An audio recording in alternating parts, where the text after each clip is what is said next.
Greetings. I have the amazing opportunity of being joined by the one and only Dash Hudson of Sessions with Dash. Listen, Dash is highly decorated. He's an author, amazing speaker, father. The list goes on and on. Mental health advocate. Listen, how are you doing today, Dash? I'm doing great. Life is a blessing. So I'm truly in a beautiful space, mentally, emotionally, physically, spiritually. So I'm grateful, and it's an honor to be here as well. Look, the pleasure is all mine. Listen, I found out about you just by seeing your son on YouTube. You know, this phenomenal young man that had so much wisdom, knowledge, and insight. You know, he had punchy lines, and it just attracted me to the point where me, my daughter, my nephew would ride around listening to him. And here you are, the father of this young man, King Na. And so I followed you throughout this amazing journey. And you have this quote where you talk about the boy somehow becoming a man. And I'd like to just maybe start there for those who don't know your journey and your experience of even kind of like the entrance to your book. Please tap into the mindset of the boy that was Dash Hudson. So many different parts and pieces when it comes to me looking at the world through the eyes of my pain. I always say, you know, it's a difference between a broken boy, a male, and a fully developed man. And I always correlate it to caterpillar, cocoon, butterfly. So in hindsight, me being the man that I am today, I could look back at the moments that played a major part in my life, that played a major part in my humility, that played a major part in my confidence, that played a major part in how I love and the kind of love that I want to give to the world. I always say, you know, when you inspire, you're held accountable for the inspiration. So we look back at great people, you know, and it's like, this person is so great. And when we read books, the chapters of adversity is our favorite chapters.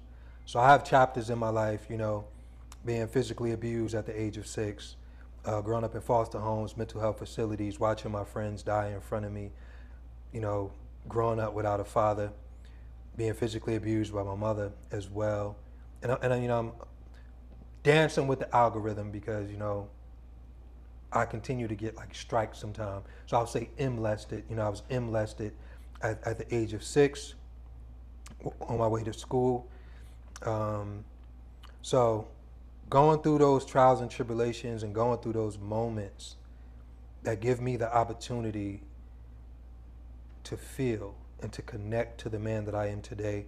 But the little boy was just going through so much noise, and the little boy was just on this inner journey of pain and suffering and disconnecting, wanting to connect to my mother, my family, my friends, myself.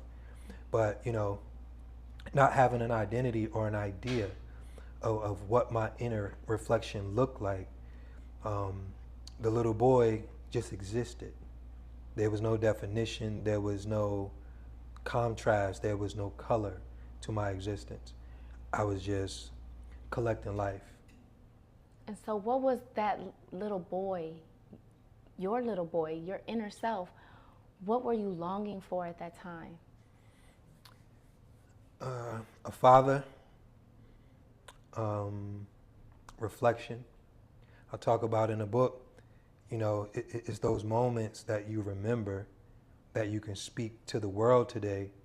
So, you know, water guns, fire hydrant, you look in a puddle, you see a reflection of yourself, and there's no connection to the reflection. Who am I? Why am I here? Am I important? Do I matter? You know, so that emptiness followed me everywhere. That emptiness followed me everywhere. And it's kind of like when you look at a picture and you're like, man, what was I thinking? What was I going through? But living that moment for your whole entire life, like never knowing why you existed, never knowing why you showed up, feeling invisible, you know. So I was deep into thought, but I want to make sure I get to your exact question. What was your exact question? What were you longing for? Okay. So again, a father, identity, love, connection, always yearning. So my sisters, they got the good grades. They were the one that connected to my mother, but the way I connected was through misbehaving. So, I remember going to class and I was thinking of things to do every day, So I'm going to jump on the desk today. I'm going to throw some books today. I'm going to spit some spitballs today because this allowed me to be seen, So it was literally a cry out for help, wanting to be loved, wanting to be seen, because, that was my permanent inner reflection of I don't exist, or feeling like I didn't exist to myself or the world. Wow. And so, as you're experiencing these things and you're having these emotions and things are taking place around you, I read your book and it talks a lot about loss. Like, how did that have an impact on you?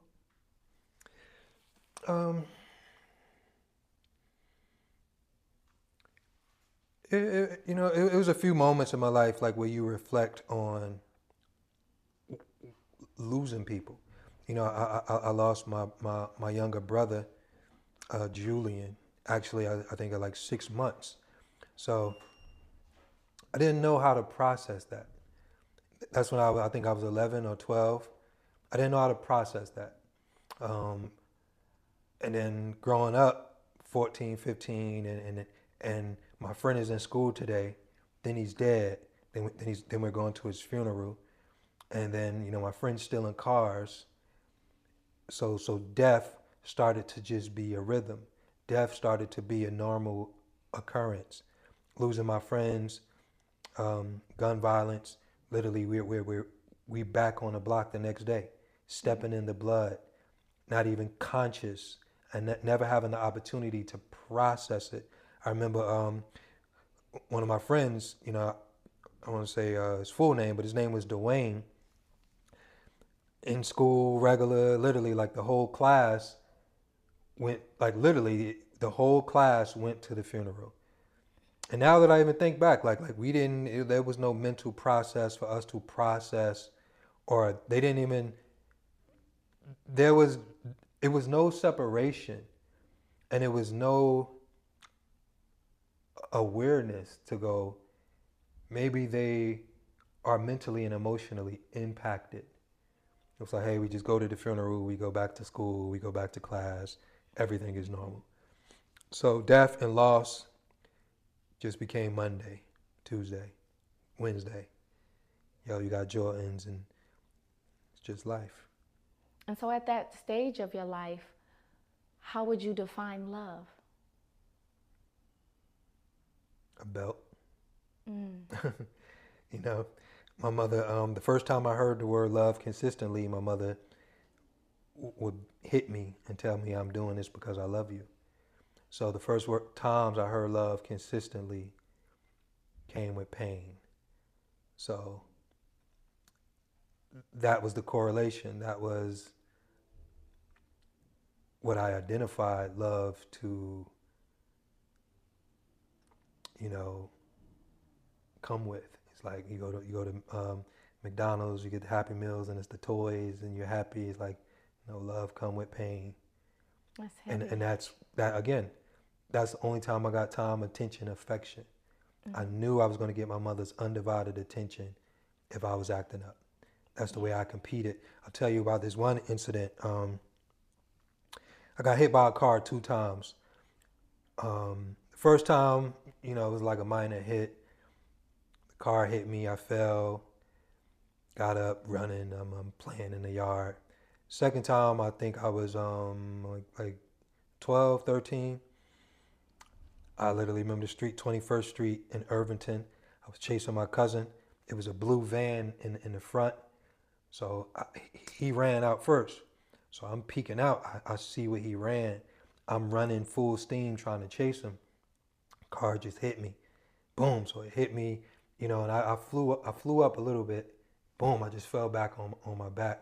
I'm looking in the air, and I'm not really hurt, right? But my cousins came outside, and like in the middle of it all, like I'm just closing my eyes. Just I hear the lady panicking, everybody screaming. So I just look up, and I seen something I never saw before. My mother care. Like, I always seen like my mother's face was always filled with anger. My mother's face was always full with disappointment. You know what I'm saying? And faces are a powerful thing. Like, even we have emojis. It's like, here, I'm gonna send this face for this expression. So I was in the hospital probably 2 weeks. Not because I was hurt, but because I was hurting. You know what I'm saying? Mm-hmm. So I was faking. Yeah.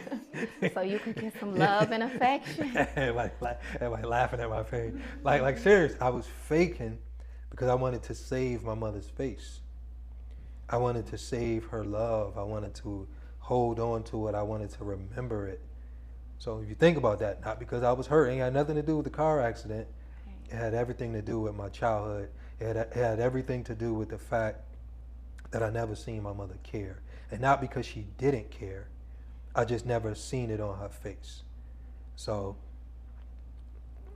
I'm in that bed, you know what I'm saying? Like every feeling, emotion, and I just wanted to savor it. I just wanted to hold on to her love, you know. I'm sorry too for like wasting the taxpayers' money. Oh, listen, it's quite all right. Yeah. I'm sure it was worth it in the end. But as you're experiencing these things and you're a young man, and this relationship that you have with your mother and the pain that you associate with love, and you're developing into a young man, and of course, you know, there's attraction and dating and things like that. How did that begin to impact the start of your, hanging out with young ladies and whatnot? How did that impact your dating life at that time?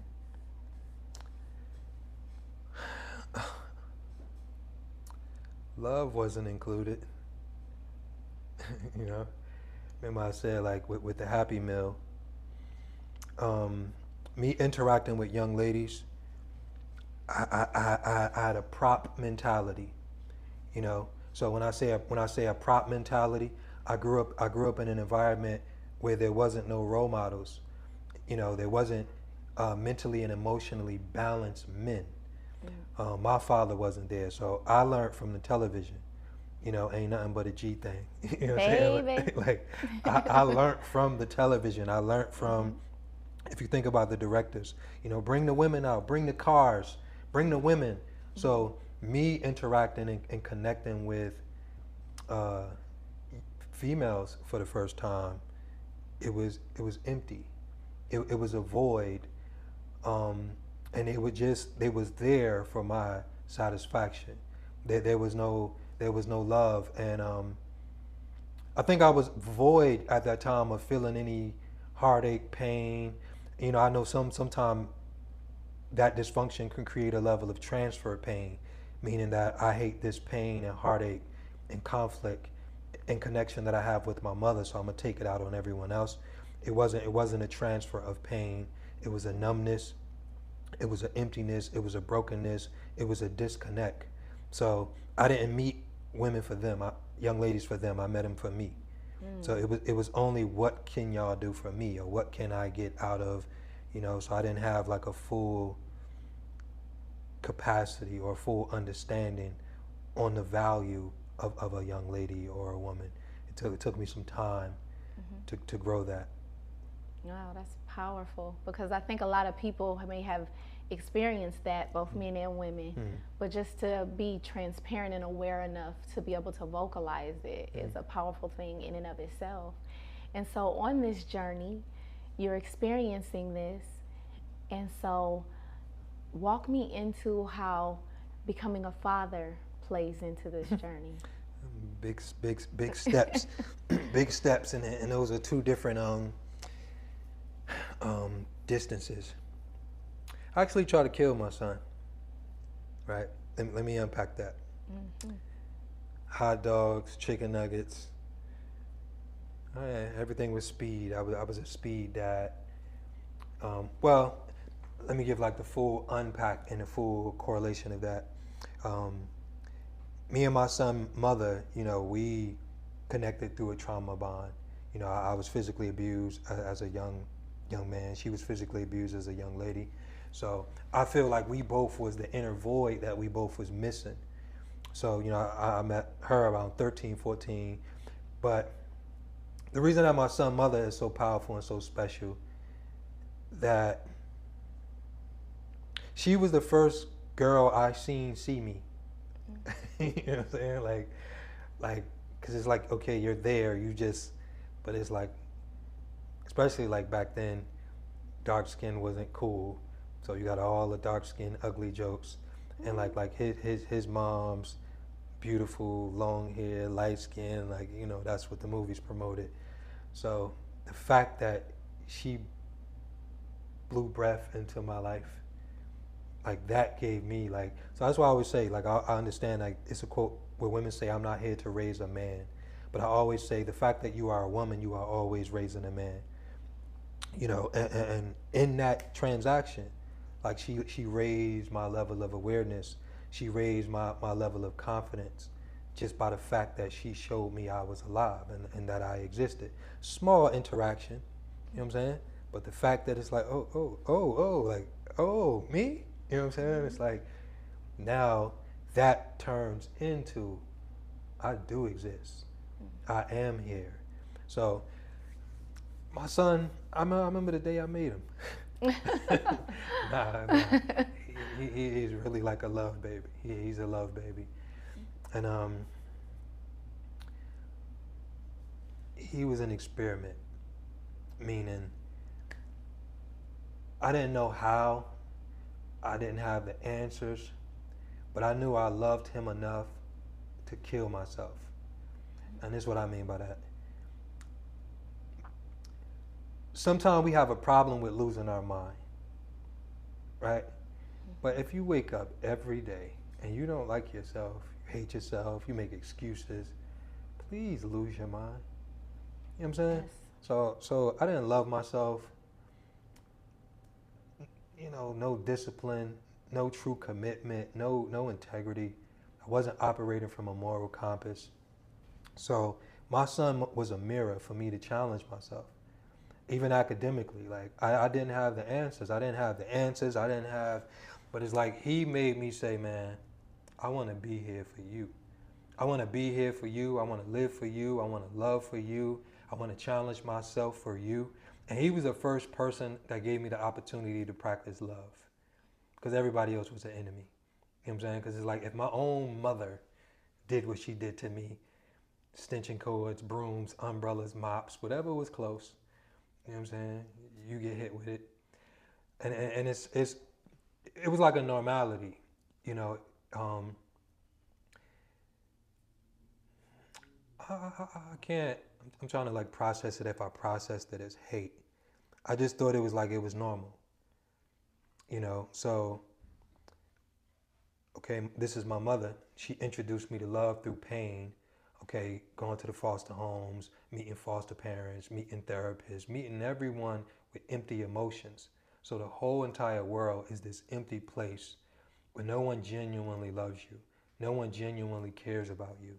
So my heart was closed. I was dark. I was empty. My son was this person to go, wow, this is a brand new heart. He ain't like all these other people.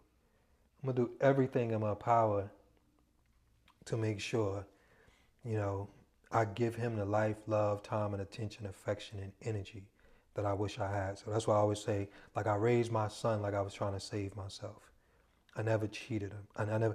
And also, this was the first relationship that gave me the opportunity to spar with what it means to be faithful. Like, people don't understand. Like, if I could just show days of my son's journey, days of breaking day, writing, reading, spelling, in the park, us on a sliding board, like I say, like, I used to steal his joy, because his eyes showed me what it felt like to have a father. You know what I'm saying? So every day I was with him, it felt like I had a father too. You know what I'm saying? Because it was like we were just so happy, so connected, so in love, so. And it's like if there ever was a time to like, if we could just go, zzz, don't grow. 'Cause that was my best friend. Not saying he's not, but the fact that he needed so much love, and I had it to overflow and overgive him. So if you've seen me, you've seen my son. You know what I'm saying? Everywhere. And that was my college degree in love. That was my college degree in life. And that was the best representation of everything. I still stand on the shoulders of my journey because we both made each other.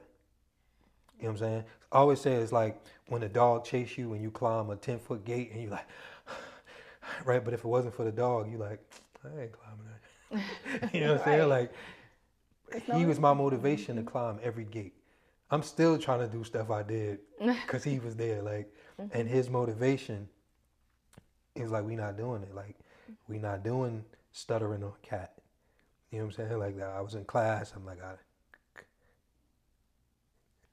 Yeah. I'm throwing this book today. I don't know cat. I don't know dog. I don't know anything like, and just being lost in the existence of emptiness and comfortable misery, man. The misery of this is normal. It's normal not to have a father. It's normal to hate my inner voids, and that's it. Like some people hate you with the same energy they hate themselves with. So my like what I felt towards people ain't have nothing to do with them. No, this is me spilling on you. And that's what hate and negative energy is like people pouring and they're bleeding on people. So, like, I not only raised my son through raising him, I raised myself. And that's why I always say, like, a man that grew up without a father can heal himself by being there for his son. And that is the best opportunity and representation of love. It's the best opportunity and representation of commitment. And it was tunnel vision. Like, I'm still inspired by memories that go like this. And even with him today, like you know, he called me in college and I asked him about stuff that he don't remember. But like he became so big to me, like he intimidates me. You know what I'm saying? Because it's like imposter syndrome. You know what I'm saying? Because I was in survival mode showing up for him. Like in survival mode, again, you'll run from the dog, you'll fight the bully. But without that fear, I wouldn't have did it. So now I'll be looking at moments where I was afraid consciously now. And I'm like, damn, I don't know how to do that again. You know what I'm saying? Yeah. Without that fear or without that pain existing. So it's like now he became who he is and he's so great that I be forgetting I participated in it. Oh yes, you did. You played you played a key, major role in that. And so with your son, for those that may not be familiar, you come into parenthood. How do you go from becoming a father to your son becoming who the world knows as King Na? Watching this crazy kid color on a wall. And me tell him, don't color on the wall, color on the refrigerator. Watching him in his little new sneakers jump in the puddle. You know, creativity comes from untapped thoughts. Noise is a language for children that don't know how to speak yet. These are all his words. And it was just too many moments that was bigger than our little household. At the same time, his mother got into a situation where I used to say things under my breath, like, you know, relationships. And I would say, show me two people that genuinely care about one another that separate. I'll show you two people that ran out of information. So me and his mother didn't have the information to have a relationship that lasts, but we created a love that lasts through my son, you know. So I used to be in my breath, like, you know, once we separated, it's like, she used to, you know, it's definitely rough on me, you know, put me through a lot of like painful moments. I already thought I was going to be a deadbeat, not because I did anything wrong, but because I became one of the most painful words that existed in my childhood. Father was a curse word. Mm-hmm. You know what I'm saying? Like I always say, like I hated my father with my mother's thoughts. My friends hated their fathers with their mother's thoughts. So father was this bad, negative word. So it's like, man, when I became a father, I'm like, man, I'm one of them deadbeats. Like, so that was already on autopilot in my mind. Um, so again, like it was just a challenge. It was a challenge, and also just like taking the veil off to say, you're gonna be different. You're gonna be great. And that challenged me, like full transparency. You know, I struggled academically my whole life, and not even because I was struggling academically. You know, neurological pathways, like when your brain wires itself. So literally, like still to this day, sometimes you could catch me off guard. Like you tell me to just read something out of the blue, my nervous system would kick in. Simple words I know is like, I don't know. You know what I'm saying? Because like my nervous system was still wired to jump on his desk, throw this book, run. You know? So literally, like, I just put everything into him, and those investments, my tears, my pain, my heartache, everything. Like I poured everything into that soul. And as parents, like we believe in this quote unquote culture of parenting, and I think we're doing a disservice. I ain't do grades. Ain't no grades. My mother used to give you a coat, and even if it dragged on the floor, you're gonna grow into it. So I gave my son big information so he could get on stage, talk for 2 hours. He is brilliant, was brilliant. So we was in the libraries, we was in the books, I homeschooled him before the pandemic. Like I gave him my all. And he wanted to rap first, you know, so you know, he wouldn't sit down. We would go to events. I started like working in the youth organizations. He would jump on stages. He would convince people. He could talk. Like, so everywhere we go, no matter where we went, somebody would have big eyes like, hey, that's your son. And this was happening everywhere. We'll go to the park. I'll be sitting on a bench. I'll just look up all the parents. My son got the kids doing jumping jacks. 40 kids, all the kids, they off the swings. Everybody, okay, that's it. He just running. He just was a light and is a light. So that turned into everything he was doing, everything he was saying. He got in trouble for being that kid in school though, because it didn't match. You know, school likes to dim that light. So, but without being long-winded, that turned into Tanzania, Namibia, Johannesburg. That turned into today in Forbes, the most motivational kid in America. That turned into Dubai, Puerto Rico, Barbados, Little Big Shots, Good Morning America. Like that turned into that, but it was pain, it was adversity, it was that cocoon phase, because the opposite would have been me becoming a deadbeat. And to be honest, they related. It's related, because I was like this when my son mother was like, I was like, you know what I'm saying? Because it's like when you're not allowed to like be there, when you're not allowed to exist, especially when it's a heavy wound already, it's so easy to go like, I don't care. And then it was like, you know, y'all go like this. It was close, you know what I'm saying? Because the pain is so deep. And like when I got the opportunity, my son mother got into a situation. And again, like I was having that silent conversation, and one day I woke up and my son mother was in a situation. It was like, come pick up your son, not her, because she went through something. And like boom, I had to get like full custody of my son, and I was like, I didn't know what to do, and I just did. You know what I'm saying? I would say you can't hold on and jump at the same time. I jumped into his destiny, his story, and then that turned into King Now. I love that. And so being there, supporting, pouring into, and witnessing your son's success, what did that do for the boy in you? How did that inspire you and allow you to pivot into your journey of manhood and becoming who I'm looking at right now? Initially, it became like imposter syndrome because again, just because you do something, especially like out of fear and panic, that don't mean that's you. Oh. You know what I'm saying? So I did it, but there was no application and commitment to it without him being present or without the pain of wanting him to do good. So every time he's on stage, 10,000 people, and it's like, oh, there's my dad, and the whole crowd turned to me, and it's like it was an imposter syndrome to like what he was, because I still was like fighting that he came from me.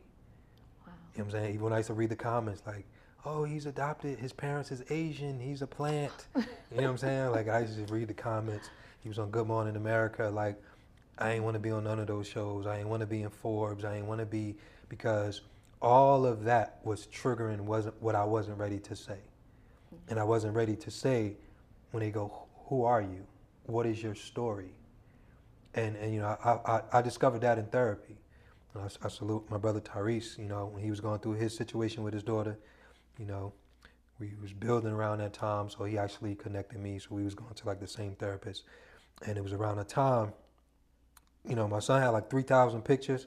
I had like 2 pictures. And I thought to myself, and I said that to my therapist, she was like, you're running, you're still running. And I thought to myself, like, if something happened to me, like my son don't know me. You know, like he ain't have no story. And I was like, nobody knows me. But it was that on top of, you know, the commitment and the dedication to go to therapy consistently and to reflect, to share my story, to tell my story, and to like really rewire myself to have that inner conversation, inspire myself, and have those moments where I had to parent myself, love myself, pick myself up. Because I'm still parenting myself, you know, and it's like, I don't know. I don't think like we ever had like a platform to like for men to fully unpack, because I have the language for it. I have the language for like the inner child. But like if we truly reflect on like how old is he? Mm. You know what I'm saying? Yeah, that's good. Like he's still 6.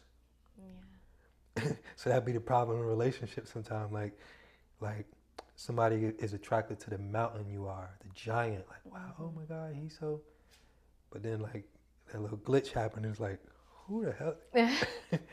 Wow, like Junior is in there still. He's in there, and it's like those moments where it's like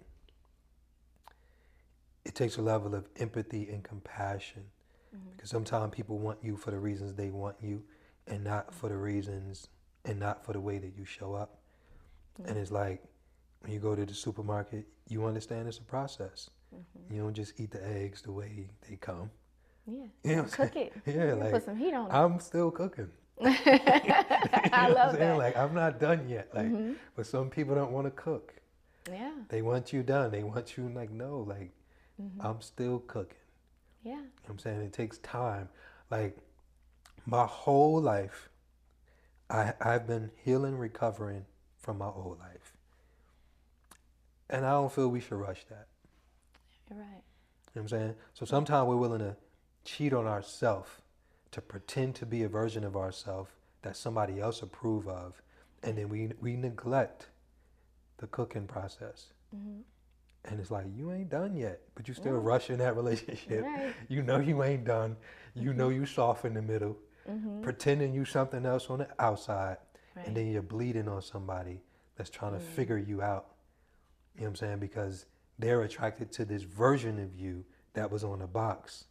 And they don't know how to make you. That's good. And you have to know how to build and develop yourself. So I'm still finding a home for Junior.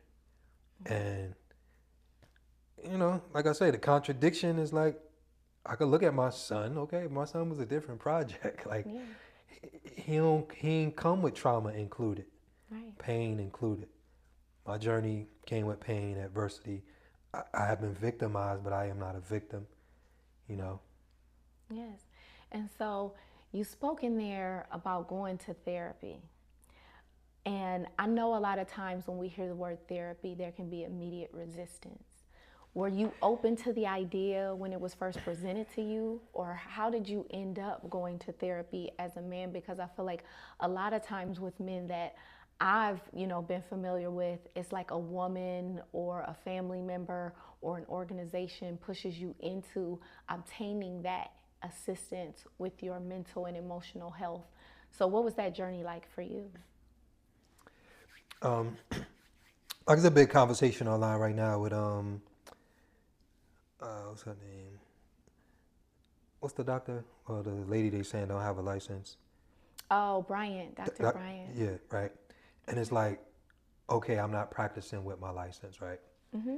But it's like, okay, we know people with a driver's license Mm-hmm. that could still drive, and it's like Right. we're losing this conversation when it comes to like great great great grandma wasn't no therapist, but she had the wisdom, she had the knowledge, and she had the compassion to hold the house up. And like we thinking people have to be perfect to give us insight or to breathe life into us, Yeah. right? So even when it comes to this conversation of like, okay, therapist and you need to be licensed, like, but what about the little boy that knows what it feels like to be behind glass with people with clipboards giving you every drug in the world? Mm. So when you talk about my correlation to therapy, I still remember that. I still remember waking up in Elizabeth, trigger laugh. Tears start like back here, like one came out. It's boring. Let it flow. You're safe. You're safe with me. Yeah. No, I remember being strapped on the beds. Like I literally was like in the crazy hospitals. Like you about to fight. Next thing you know, you drooling. They gonna hit you with the needle. Mm-hmm. Who do you think approved that? You know what I'm saying? Yeah. So I have an abusive relationship with therapy. Mm. You know what I'm saying? Like we don't. It's like being ran over by a drunk driver. He had a license. Mm-hmm. So why we just who therapists and who? Okay, look at our community in a whole. Look at men and women in a whole, as a whole. The village is not there the way we need to be. Right. Because we thinking that we have to be perfect people to pour into one another. So that's why, like, advocate, I ain't choose that name. It's like, okay, this is the word they using. I'm not trying to be a therapist. I shared my story. Thousands of people came. Mm-hmm. Most of the people that I work with was therapists. 20 years, and I'm like, why the hell? Like, literally, my third session with the therapist Tyrese connected me with broke down crying like I broke the therapist, like literally. And I'm in there like, okay, so do you see a therapist? Literally, like, I didn't know this was going to become my journey, but I could tell you today almost probably 10, 15,000 people that booked sessions, and it's like I really went into the DSM, studied it, learned it. I could go to school journey, but it's like, bro, I helped thousands of people. Mm-hmm. Some I really helped through weeks and weeks of conversations, connections, interactions, and some through the content, So like I said, I have a love-hate relationship and an abusive relationship because I remember those days. I remember the clipboards. I remember the emptiness. I remember the mute face. Yeah. Like, you don't exist. Right. And so you experienced all of that, and that just, it sounds so heavy hearing that, but your energy, your presence, your aura, it feels so light. You see what I'm saying?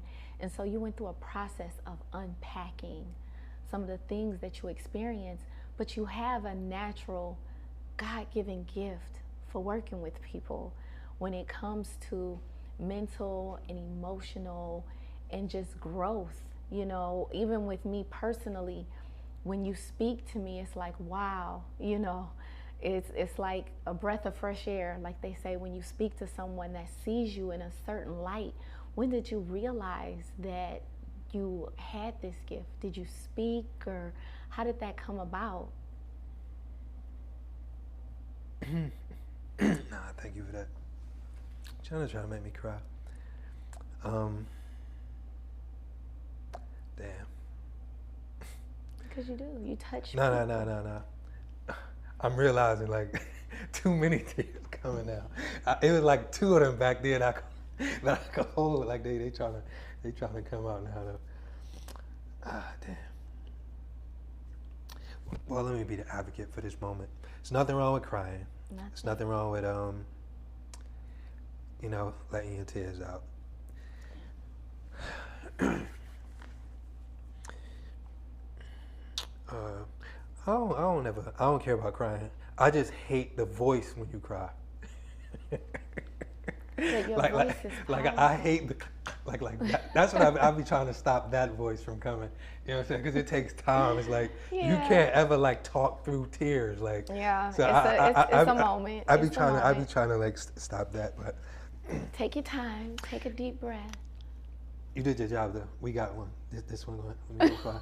This one gonna hit. Just cry. Nah.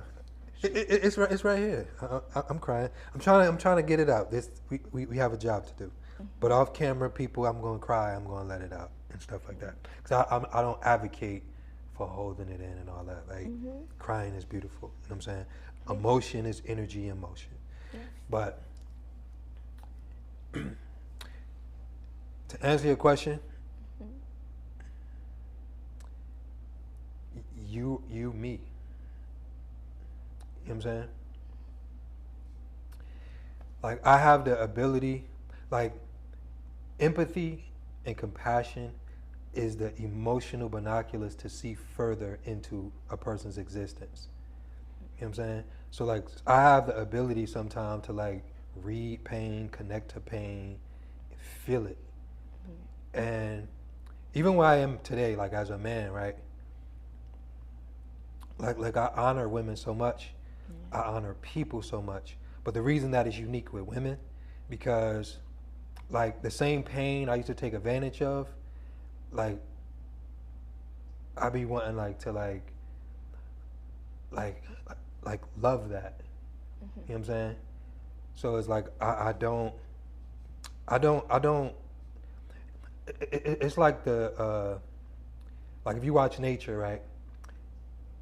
Hyenas, lions, like they'll stalk a pregnant deer mother, like not even for the mother, because they know like once you give birth, the baby is wounded. You know what I'm saying? So it's like I look at people in pain, or not even just pain, but it's like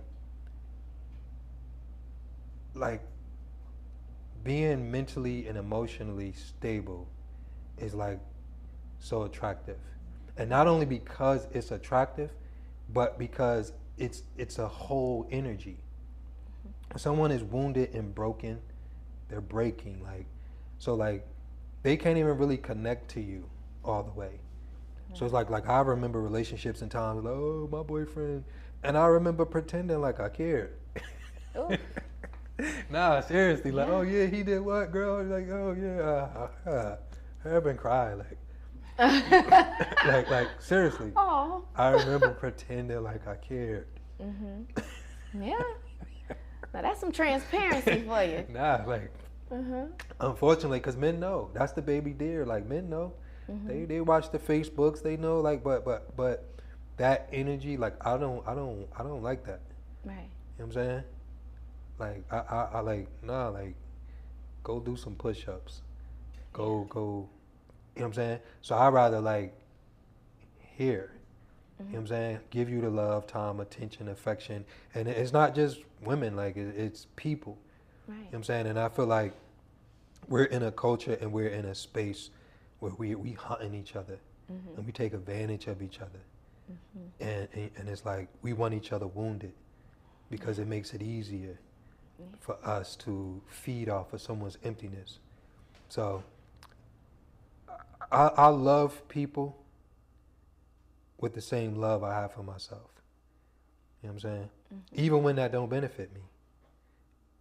Yeah. So like a person like me, especially like knowing what I know, especially like in like the dating space, like another thing, like I say, like when you talk to thousands of women, like as far as like sessions or mentally, emotionally, like I can't go rogue. I could mess up an economy.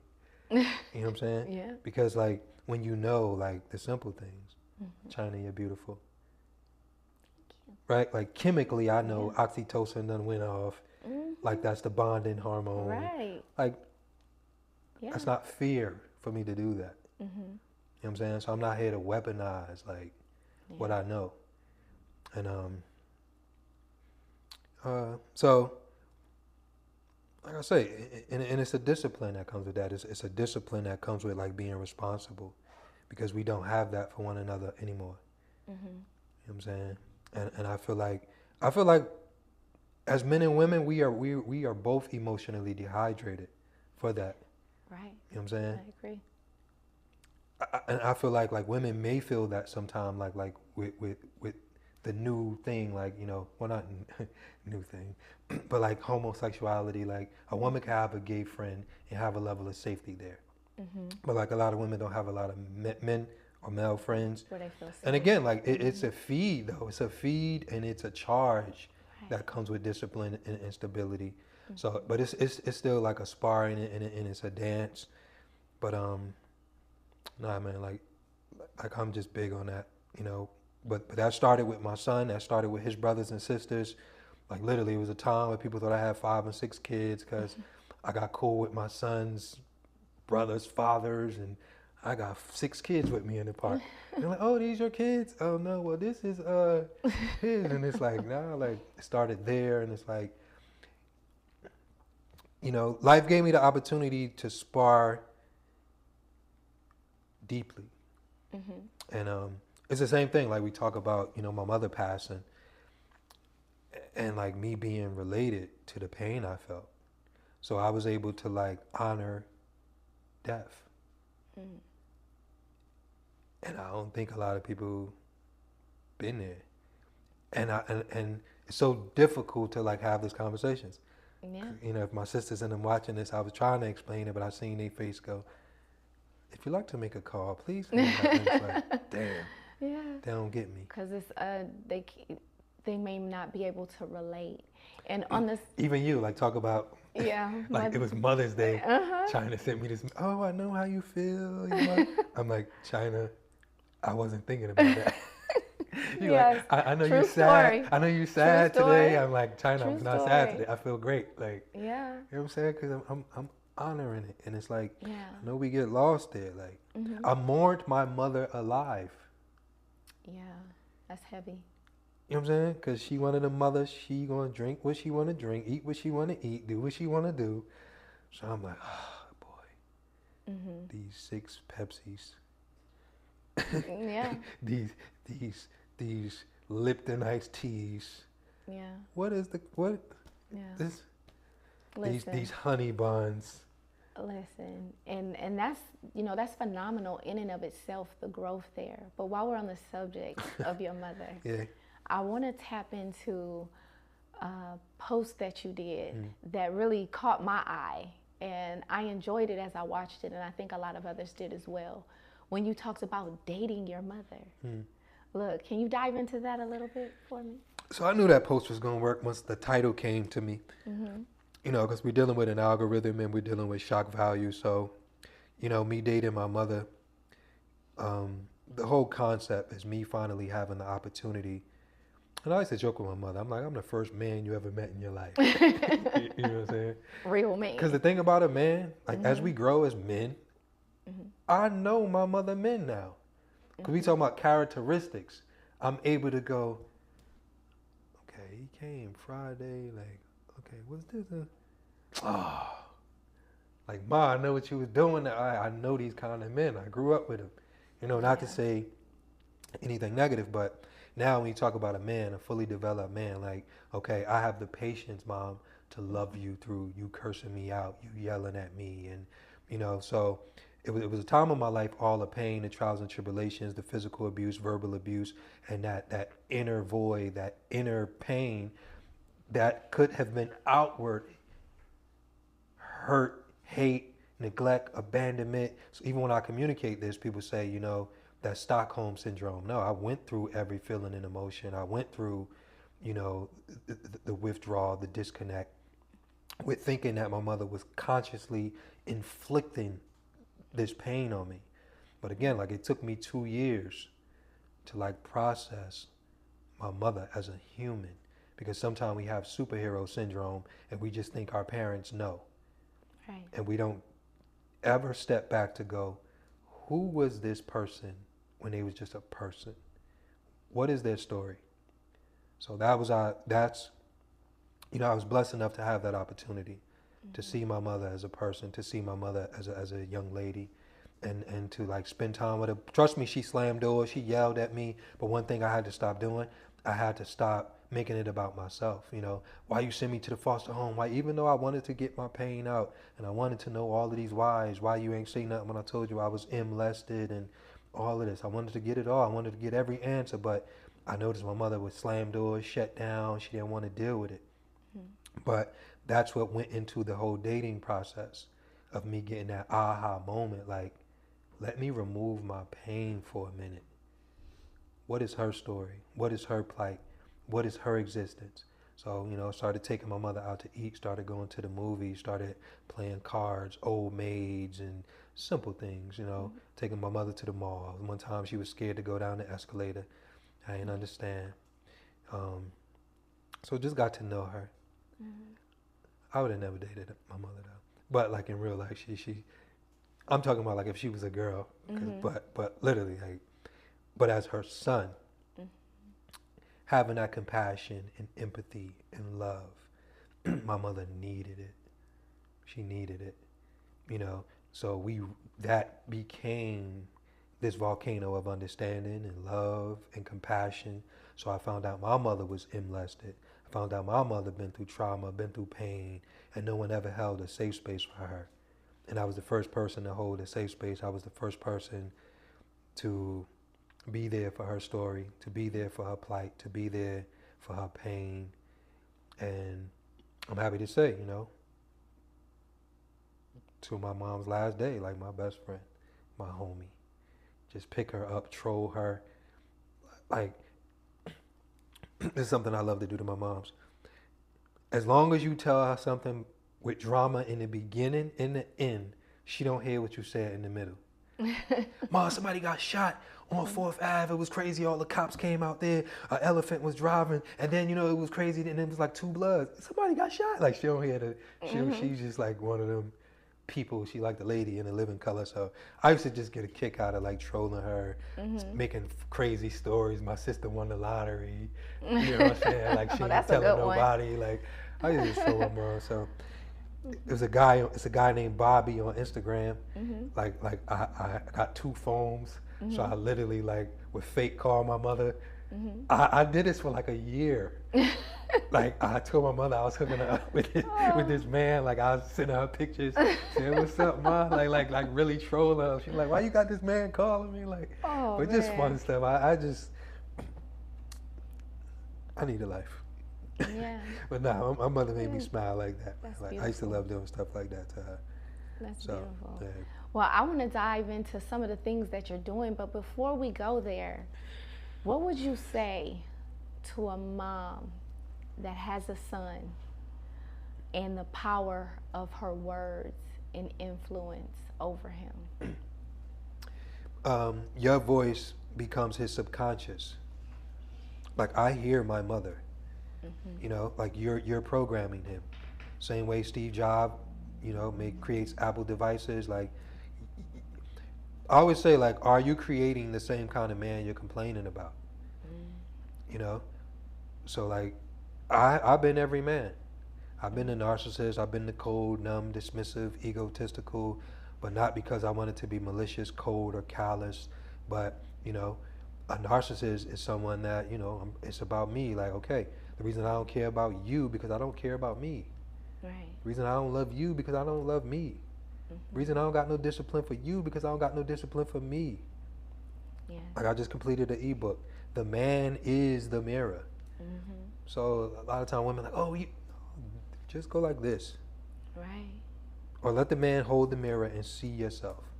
So everything he lacks, It's all a reflection. So feed your son what his household is going to depend on. Whew, that's good. You know what I'm saying? Like, it's a woman that's going to need him to be kind, caring, loving, compassionate. Make sure that you are honoring his soul, valuing his mind, protecting his heart, because it's not your heart. You created it, you manufactured it, you know, you are the vessel to educate, to empower, to motivate, to inspire, you know. Because that's the thing, like, mothers inflict all of this pain, and they're not the ones that's going to have to live with it. So pour into him, cherish him, you know, treat him like he matters, because he becomes the domino effect of a household. Right. You know, Right. so I would say, like, every man you ever met has a baby picture. Yeah. And whatever he is or is not, he was absent of that. If he lacked love, he wasn't given love. If he lacked compassion, no one showed him compassion. Right. So that man is just a reflection. That's beautiful. And so you have, like we mentioned, your book. I'm in love with your book. You know, I thought it was mainly just for young men, you know, because of your experience and your growth. But come to find out, reading it is for mothers. It's for mothers of daughters. It's for, you know, families, young and old, you know, for a broad spectrum. But you have ebooks and you're doing all these amazing things. What fuels you to pour out and pour so much into others in this season? Now I'm laughing. You got into your Oprah octave. Yeah, like what You get is real it? when you get What's the secret sauce? AJ voice.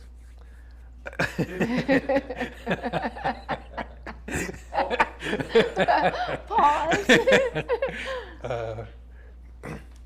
All right, man, it takes a village. It takes a village. Opportunity, information, and wisdom is not yours to keep. Like, if I don't give it, you know, it's in vain. Like, I have the answers to myself. Like, if I met me, I could change my life.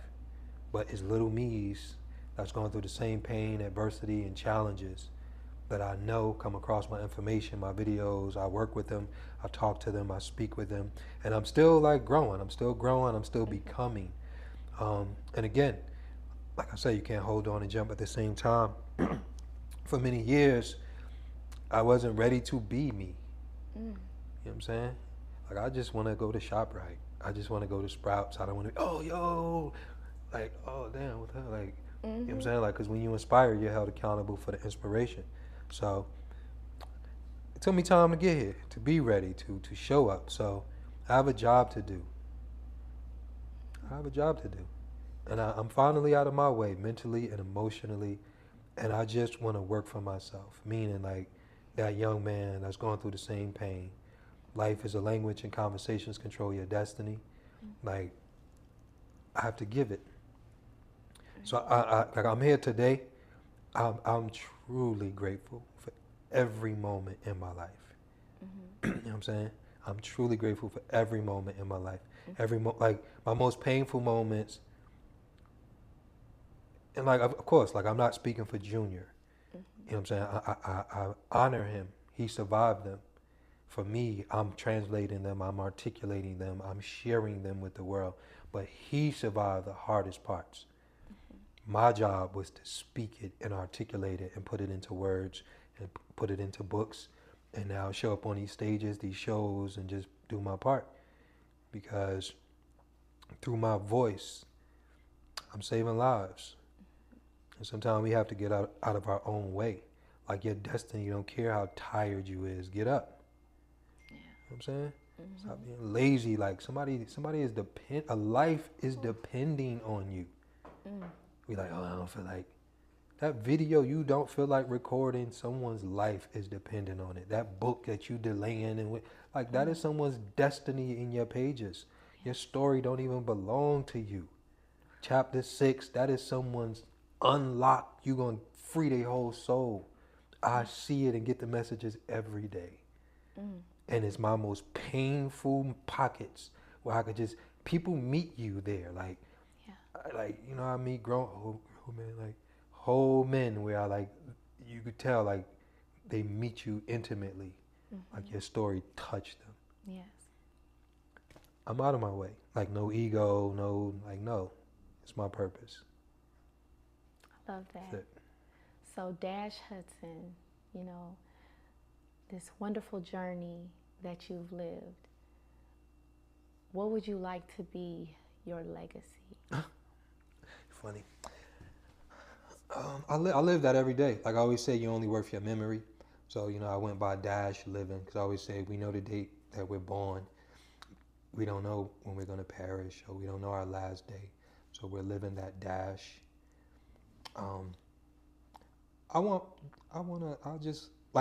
consciously live with that in mind. I live like I'm not here right now. Like that's how I treat people. Like I want to you know what I'm saying? But at the same time, like I'm not here to take away from the people that have memories of me, not this person. Because remind me of that too. Like, oh yeah, I was that. So I don't feel bad. I'm like, yeah, he was horrible. I remember him. You know what I'm saying? Right. Like I remember him. Like, but okay, did you learn too? Right. Like, why you let that person you should be ashamed of yourself. For real, like. Yeah. Nah, man, like you have to be responsible for the houses you live in. You know what I'm saying? Like you participated in the decorations. So that's it. Honestly, man, somebody that operate from a moral compass, love, compassionate, real. Yeah. Real. I feel that. Especially like in this space. So people like I always see that, oh, he's so vulnerable. Vulnerability is the highest level of honesty. Yeah. That's it. Like, and that just cuts through. And I just, boom. So like I said, like I go to the events and people, oh yeah, I'm in real estate. Oh, I did this in business. Oh, I got a Fortune 500 company. Dash Hudson. Hey, I was molested. Yeah. And it's like, boom, like I just, you know what I'm saying? Jay-Z said, first I had their ear and now I have their hearts. So connecting to souls, speaking to souls in an empty algorithm generation. I just want to be the soul that come down, that people go, what the hell is this guy talking about? And why is he so? It's like the person that come from Africa and nobody told you can't walk outside naked. You know what I'm saying? Emotionally, mentally, human. I just want to be free. You know what I'm saying? I don't want to be bound. I don't want to become so rich, so famous, so this, where I can't be free. You know what I'm saying? I just want to be real. Wow. But at the same time, like I'm learning how to protect that person because that comes with, a world of worlds. Yeah. Yeah. Wow. That was rich. That was rich. That was fire. Really, really rich. That was rich. I like that. I'm gonna start saying that. That was rich. That was rich. That's dope. Well, thank you so much for this time and this opportunity. Are there any last words that you want to leave with those that are tuning in today? Dominion. Dominion, yes. Dominion. That Indo. Tell us about it. Dominion. Dominion is to be in complete control of your emotions, your feelings, your thoughts, your impulses. Inner dominion. Inner dominion. That's what I'm working on. Dominion. I love that. I love that. Well, thank you so much for sharing time and space with me. I wish you so much success as you continue on your journey.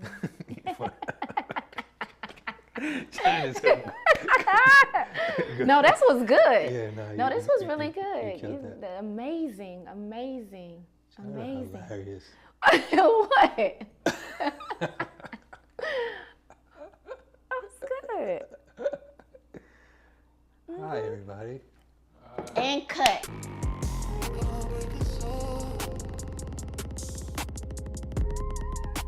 Sessions fast.